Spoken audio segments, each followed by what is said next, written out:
欢迎收看第997期《北京不静音》。今天呢，我们来聊聊郑智化。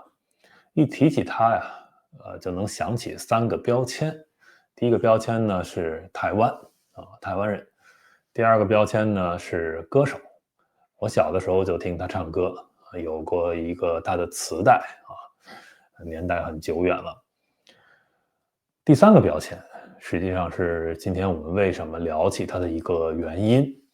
这个标签呢，在中国和台湾的叫法不一样。中国呢，就是称他这样的人为残疾人。那么台湾呢，现在的称呼是身心障碍者。那我们先咬文嚼字一下，看看是怎么变的，对吧？残疾人这个说法，慢慢的在更文明的地方被淘汰掉，是因为里面用了疾病的疾这个是不太友好的。后来呢，改成叫残障者但是残障者呢，好像也有点不够礼貌于是呢，就改成了身心障碍者。这是现在台湾的进度，但是我觉得还不够，因为身心障碍者呢，你又包括他的身体，又包括他的心理，但是有些人他只是这个肢体上有一定的障碍，他的心灵没有问题所以我觉得可能还要更细化。有人就说那叫肢体障碍者，好不好？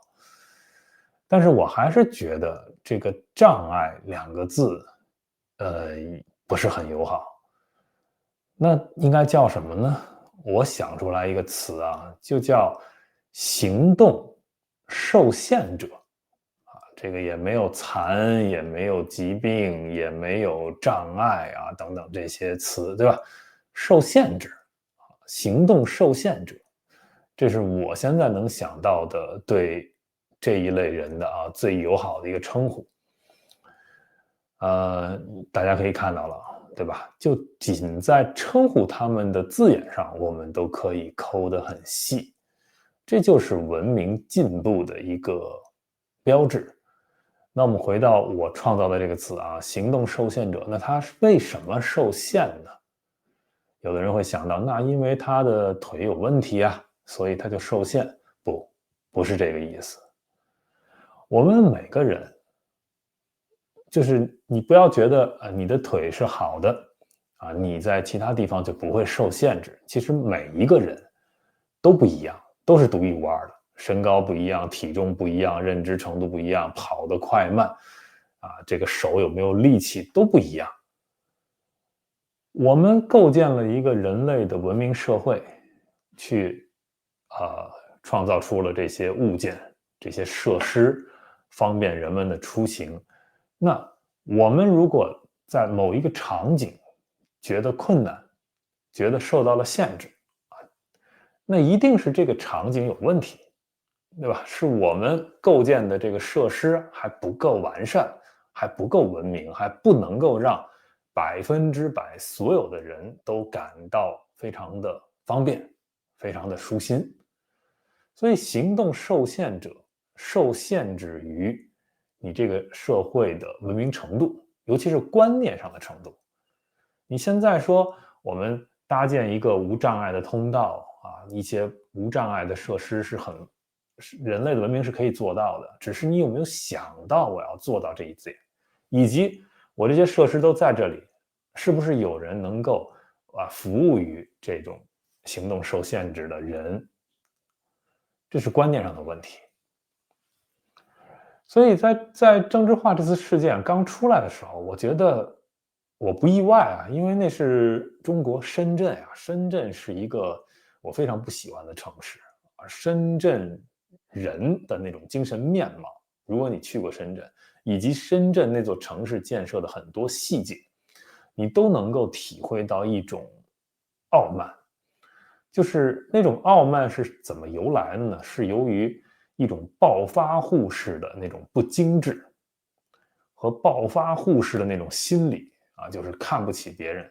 其实很多深圳人为什么会有这样的心理呢？就是因为房地产迅速的增值，他家里1套房子或者2套房子加在一起一算值1000万、2000万甚至更多，他就觉得自己特别有钱。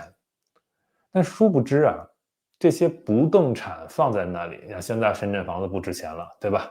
即便值钱的时候，你的那个房子你也不能够说这2000万我就卖了，然后我就去换取一种不一样的生活。他房子他不敢卖，所以那个他拥有多少钱，那个资产只是一个虚数。但是呢，除此之外，他没有任何可以夸耀自己的地方。他的精神生活，他的这个整个的人生阅历，什么都没有可夸耀的地方。这就是深圳给我的一个感觉，就是一个暴发户的城市。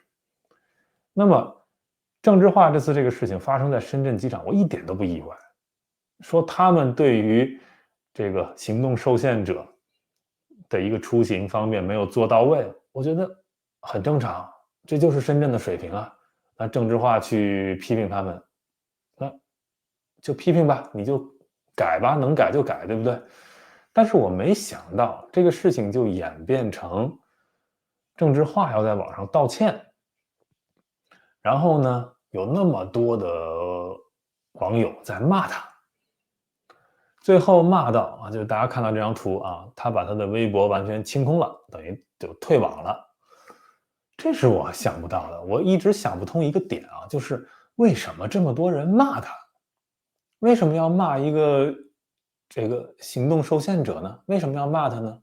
他做了什么很过分的事情吗？于是我开始想要知道这个事情的来龙去脉，我去找。那他把东西都删了啊，中国很多信息也都看不到，我就在这个推特上去找，结果我发现了一个更有意思的现象，推特上也有一堆人在骂他，好多还是台湾人。我真的是不理解啊，于是我就去翻看他们的评论区啊，然后我明白了一个事情，就是台湾人为什么骂郑智化呢？来源就在这里啊。我们先把这个事情讲清楚啊。这是郑智化曾经发出来过的，我不知道这是什么平台发的啊。那么他实际上是在讽刺台湾，他就说啊，生活在这个宝岛上的人多么幸福啊，这都是在反讽啊。他说同性可以结婚，杀人不用偿命。他这个意思实际上就是，我理解啊，那就是他反对同性可以结婚，但是台湾通过了这个法律，所以他在讽刺这个事情。那么杀人不用偿命呢，就是说台湾废除这个死刑啊，那么郑智化是不同意的，看来，对吧？然后说了一堆啊，什么大陆啊、台湾呀、什么关系啊，反正都是在用讽刺的话，所以很多台湾人骂郑智化是出于这个原因，就是说你每天在批评台湾，然后你在那里去所谓的舔中国共产党，跑到中国大陆去挣钱啊，你为了挣钱你就骂台湾，这是很多台湾人去批评郑智化的原因。但是我想说啊，就是郑智化有没有批评台湾的权利呢？他是有的，对吧？正如我是一个中国人，我也有批评中国的权利，对吧？你不能说因为我批评了中国，所以我就是汉奸。那郑智化批评了台湾，所以他就是一个这个词应该叫什么呢？台奸吗？还是什么？对吧？因为我们要看到人是复杂的。当然，我今天在这里，我不是说去替他说好话，因为我也不认识他。其实我对于台湾艺人跑到中国大陆去挣钱啊，然后为了挣钱讲任何的话都要配合中共的一套话术，我是很看不惯的。但是我觉得，人是复杂的。那么政治化是由于为了挣钱，所以如此表达呢？还是有更深层次的原因，就是挣钱只是一部分。那我就找到了他早年的一首歌，叫《大国民》，我就不在这里给大家放这个歌了啊。那么这首歌里呢，我们可以看看他的台词啊、歌词啊，他写的，你看这是他很早年啊，那说明这就是他年轻时候他的认知啊。他说：“小小的岛国，肮脏的台北。”那他等于就是在批评当时台湾的这种政治上的腐败啊，政府的无能，所以应该是一个愤青啊。那我们再看啊，但是呢，他还有这个对于中国的那种喜好。他在歌词里唱到，就是1997年香港要回归，那他的歌词这么写，他说日不落帝国向中国投降啊，那这个就是很夸张的一个说法了。那英国按照租约把香港还给中国，那怎么能够是一个所谓的投降呢？啊，那当然了，这就是他年轻时候的认知。我们再看啊，他还唱了这一句：“伟大的祖国，挥挥手。”啊，那他管中国叫伟大的祖国。实际上，我们应该能理解，就是在台湾有一些人是希望，这个台湾跟中国变成一个实质性的国家的，对吧？希望中国是自己的祖国。很多有一些台湾人是这么认知的。我们可不可以允许这种人的存在？当然可以，对吧？你有什么样的想法都可以。那还有一句话，他说“中国，中国一定强”，这是他在中国这首歌里《大国民》里唱的。所以通过这4张图啊，我觉得大家可能就能理解，就是郑智化从年轻的时候，他就是一个，甚至可能是一个大中华爱好者啊，大一统爱好者、患者都有可能。所以人是复杂的，对吧？他一方面很可能很厌恶这个台湾的政府，然后另外一方面呢，他可能又很向往啊，作为一个中国人，这是他的自由的权利嘛，对吧？那么由这些认知带来了他可以去到中国大陆发展啊，他也很受那里的人们喜爱，他也肯定挣到钱了啊，所以他就更加深了他这个认知。那这一切才会出现他对于台湾的长期的这种讽刺，以及很多台湾人讨厌他。那他现在在中国大陆出了这个事情，所以很多台湾人在嘲笑他啊。这一点上我理解了为什么他会在推特上被那么多台湾人骂。好，我们再回来啊，继续理解他为什么在微博上被那么多中国人骂。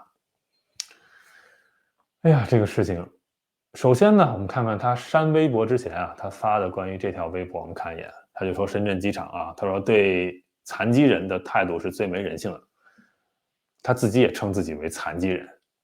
你一个台湾人，你这个用语能不能更进化一点，对吧？你至少没有说到我说的行动受限者，你至少说到身心障碍者这一层级吧。他自己管自己就叫残疾人。最没人性的啊，远机位就算了，他实际上就是说呢，那个有一个升降车把他那个轮椅升到飞机上啊，在他要进这个舱门的时候，这个升降平台的这个高度跟舱门的这个门槛的高度还有25厘米，那这个高度轮椅是推不进去的。那他当然他自己也没有很难走进去，对吧？所以这就很危险。而且后来他出的那个道歉视频我也看了，他在里面就说啊，这个中间还有一个缝，这是后来深圳机场放出的那个视频里所没有看到的，还有一个空隙。那你让一个他腿部应该是没有什么力量的一个人啊，你哪怕扶着他、架着他给他送过去，这中间还是有风险的。那么他最后用了一个词，这也是后来很多人骂他的。你看啊，他就说这个升降车的这个司机啊，不顾他的安全，不愿意再把这个板升高。当然，理由是说啊，有可能刮到飞机。那你不能有一个什么加一个小坡度板等等，你有很多的配件嘛。中国一个世界工厂、生产大国，做不到吗？对不对？是可以做到的。然后他最后说，他说冷眼看着我连滚带爬进飞机。这个就是现在很多这个中国人所诟病的这一点啊，就是说连滚带爬这4个字。因为后来机场的这个放出这个视频啊，那郑智化并没有连滚带爬进去啊，而是被人架着拄着拐杖啊，他没有连滚带爬。但是很重要嘛，揪住这一个字眼，他只是很夸张的表达，就跟他刚才歌词里说“日不落帝国向中国投降”是这么回事吗？不是，这可能就是他的个人风格、语言风格。而且我非常理解，因为连滚带爬这4个字，当我第一次看见的时候，我唯一联想起来就是最近啊台湾非常火的那首歌，对吧？叫《没关系》啊，那首歌里就怎么唱的来着？什么本来应该从从容容游刃有余，是吧？下一句是什么？就是现在是匆匆忙忙连滚带爬，就这么一首歌，对吧？所以他肯定没少听这首歌，所以他脑子里就会想到连滚带爬。本来自己应该从从容容、游刃有余的上飞机，结果现在是匆匆忙忙连滚带爬，所以他就写在这个文字里了。这很难理解吗？结果就所有骂他的这些在微博上的这些中国人，就揪住这个字眼，意思说你为什么那么夸张啊？你骂这个深圳机场没人性，然后你说你自己连滚带爬，你是骗子，其实你不是连滚带爬。我们这个视频看出来了啊，郑智化出来道歉。但是那个视频我再说一遍，他的那个视角是从后面，他不是从那个侧面，所以你看不到那个升降平台跟这个飞机这个25公分看的不是很清楚。首先，然后除了这个高度差的25公分，这个之间这个空隙有多少你也看不到，对吧？他作为一个行动受限者，他这个腿没有力气，他从这个地方跨25公分，这个有多宽呢？他会不会掉下去呢？这都是要考虑的呀。所以仅仅他用了一个连滚带爬，为什么要这么去骂他？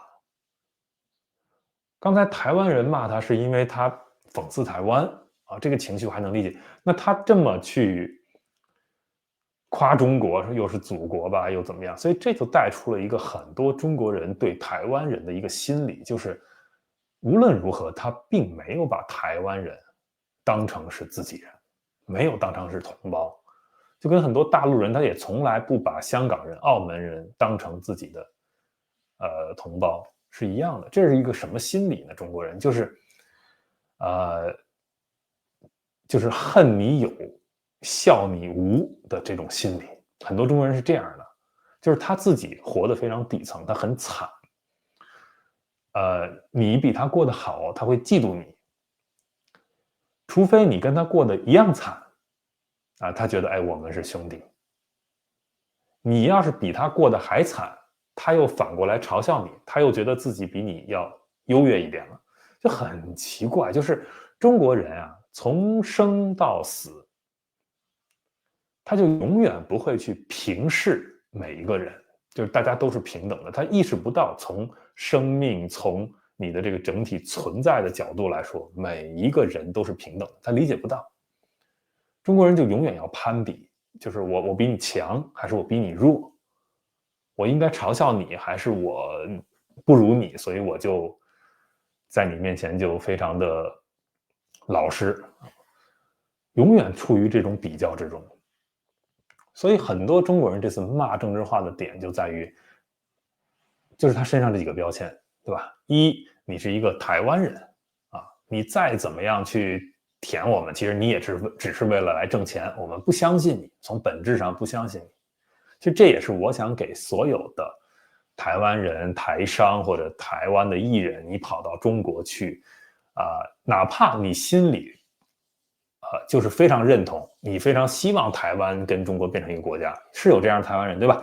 你即便这样，你跑到中国去，他们也不会拿你当自己人，永远隔着一层。这是想说的一点啊，他身上第一个标签造成的。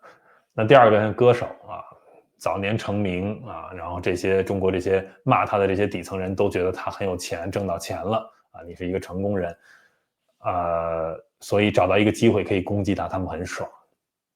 第三个原因，那就是他的这个行动受限者啊，就是他自己所谓的残疾人的这层身份。很多中国人，他对于这种我们讲老弱病残他没有同情心的，他会觉得就是你们是碍事儿的你们是弱势群体。就是中国人看到弱势群体的时候，他不是说哎呀，我应该去帮助他，我应该去保护他，因为他弱啊，我应该去替他发声，我应该去想办法让他和我们过得一样的便利。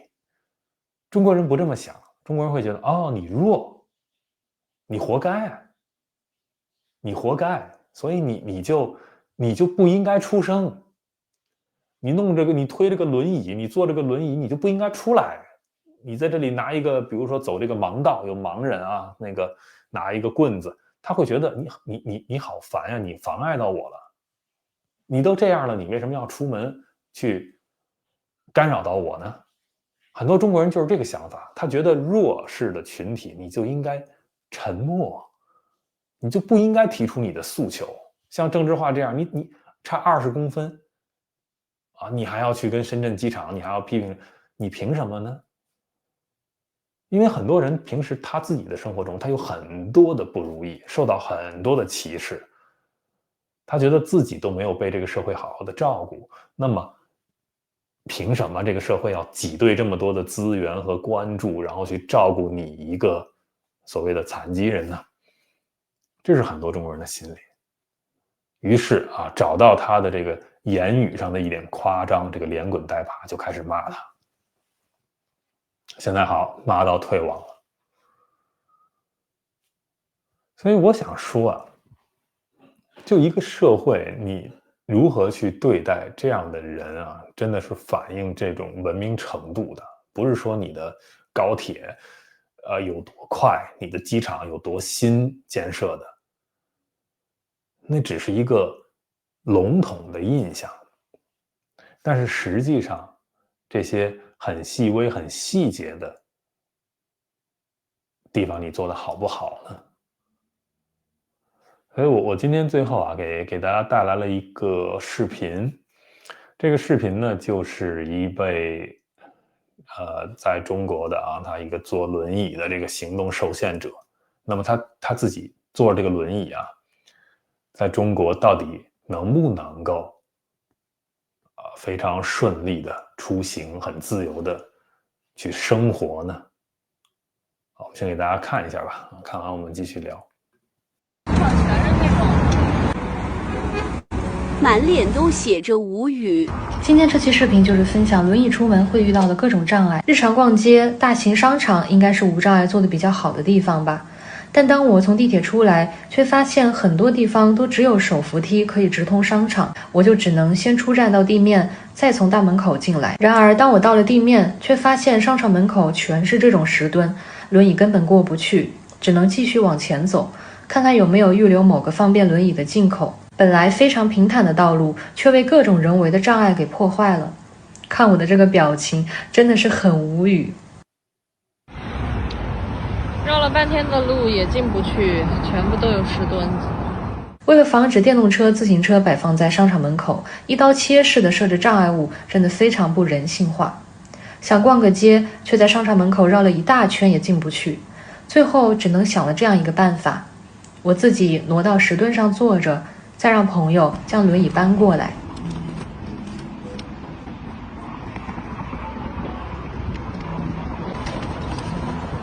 来嘛，你看，如果是能自己活动的，那不能自己活动的坐轮椅的小伙伴怎么办？这些无语的情况不止一次两次。在另外一个商场也遇到了同样的问题，只不过刚好那天有工作人员在，挪开了一个才能让我进去。甚至更离谱的是，真正的无障碍坡道也全部被拦起来。正常的无障碍的通道。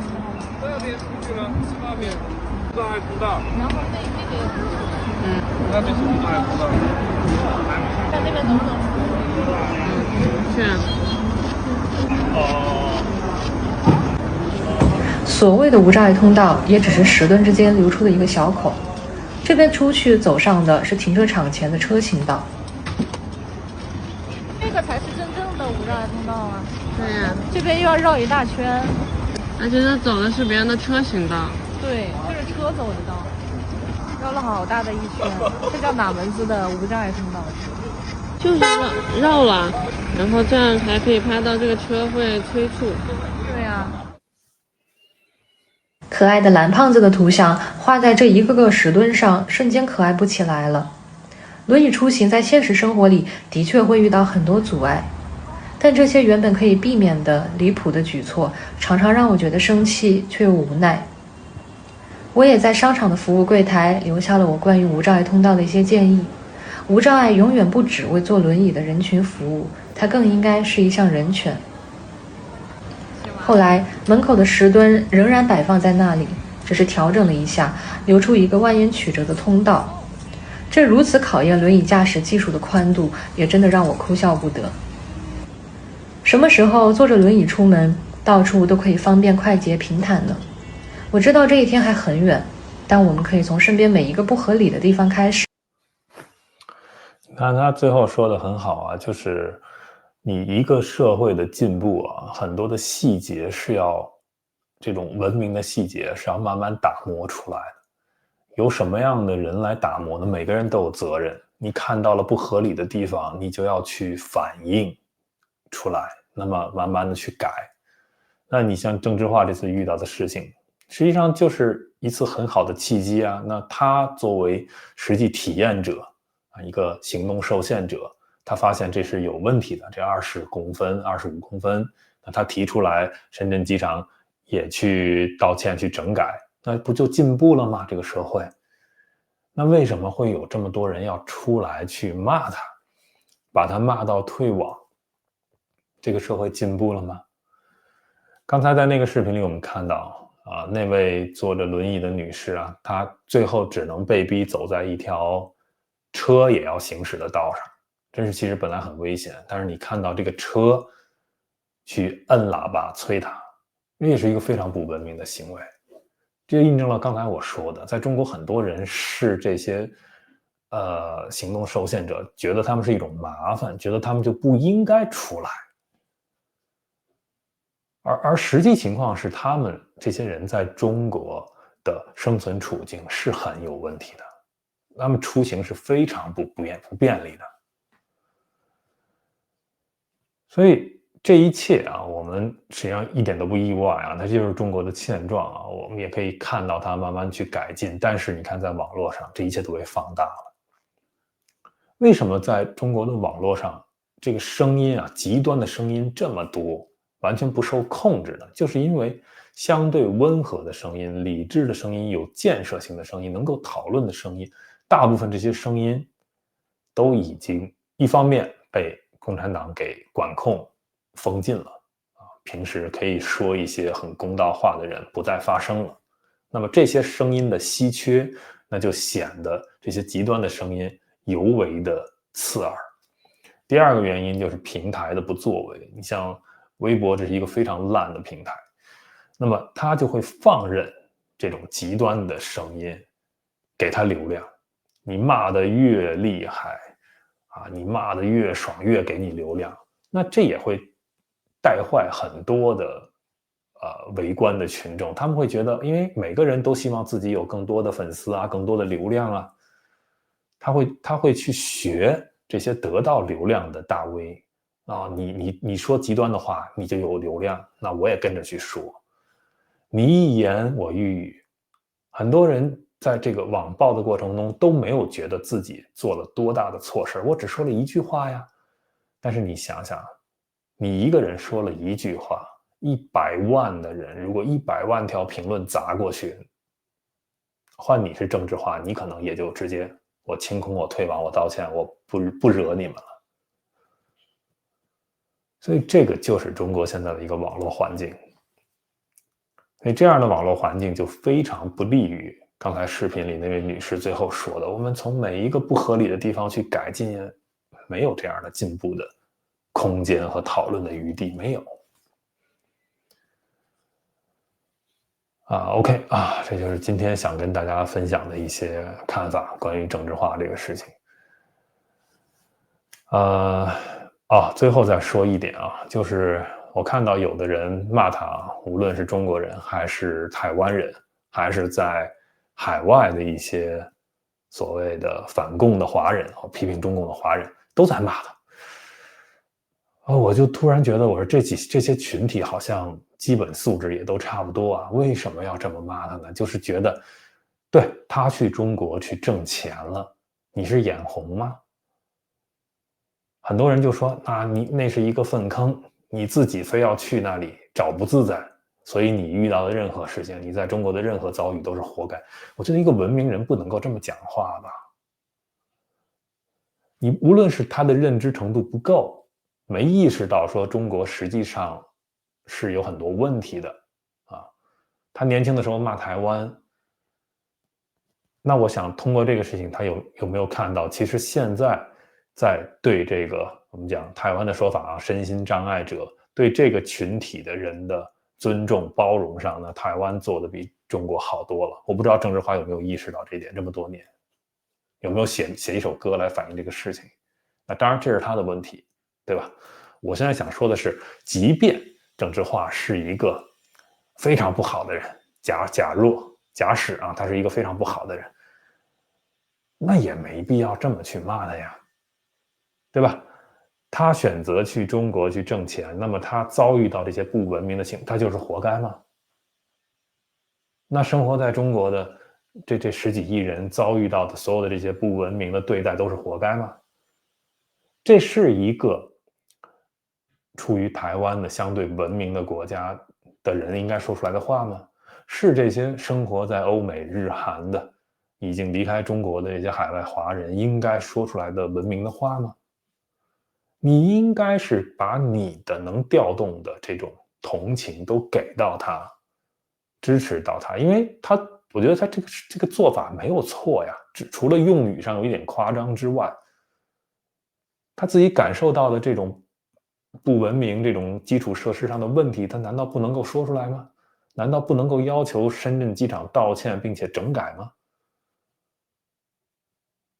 我们不是应该支持他的这种举动吗？并且加入到这个行列里去，发现更多的中国的基础设施上对于这类人群不够尊重、不够便利的地方，然后大家一起去投诉，一起去希望，从这点上去改变吗？